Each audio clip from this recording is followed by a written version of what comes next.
Imagine, war has driven you out of your home. You find yourself in a camp with thousands of others. It rains. Among your possessions, a plastic cover to keep your hut dry. Some pots and pans to cook a simple meal. Then all of a sudden, shooting breaks out. Panic. You're forced to flee again for a second time. When you come back the next day, the few things you still owned have been looted, sometimes by the very soldiers that were supposed to protect you. Welcome to the reality of the Mugunga 1 camp in the east of the Democratic Republic of Congo, the DRC. This camp not only is a refuge for internally displaced persons, it's also a convenient source of essential goods for underpaid Congolese soldiers. There's several reasons. First of all, they don't have, their salaries are very, very low. So oftentimes they don't have the necessary resources to for proper shelter and for basic necessities for themselves. So that causes a lot of indiscipline and a lot of looting on their part also. The European Union, at the request of the Congolese government, in 2005 set up a mission to support reform and restructure the military administration. The EUSEC mission in the DRC provides advice and assistance, specifically to boost public confidence in the army. The Chain of Payments project must ensure that the soldiers are paid regularly. If the army soldiers are paid properly, they have less reason to loot.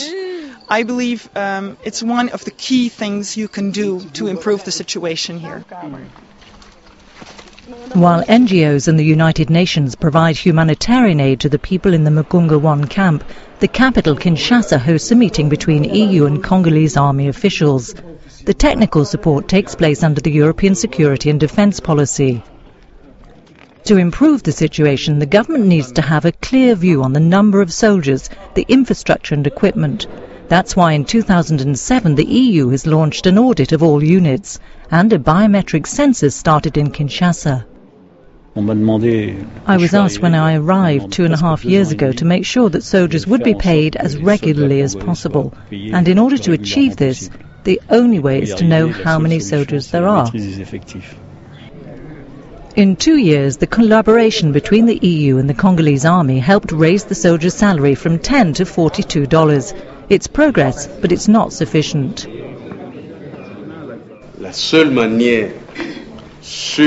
The only way of reducing and eventually stopping these abuses of power is to bring the soldiers back in barracks, to make them lead a normal military life.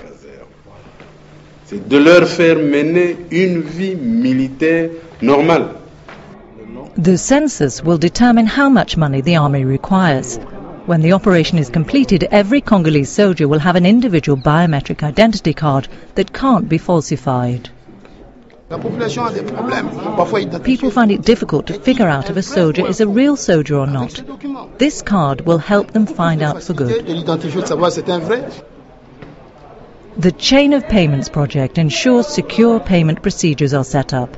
Account managers have been appointed at all Congolese army brigades, and paying agents already are at work at all battalions. EUSEC mission advisors are still in the field to continue to assist and monitor payment operations. The plan, in fact, is the total separation of the chain of command and the chain of payments, because we've realized that there is a risk that the money does not always end up where it should. The audit, the census and the chain of payment are concrete projects to support the reform of the Congolese army.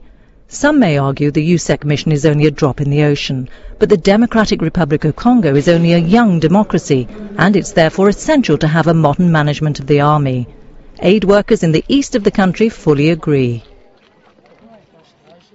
So there needs to be major investment and support in Congolese institutions so that eventually one day the Congolese state can stand on its own 2 feet.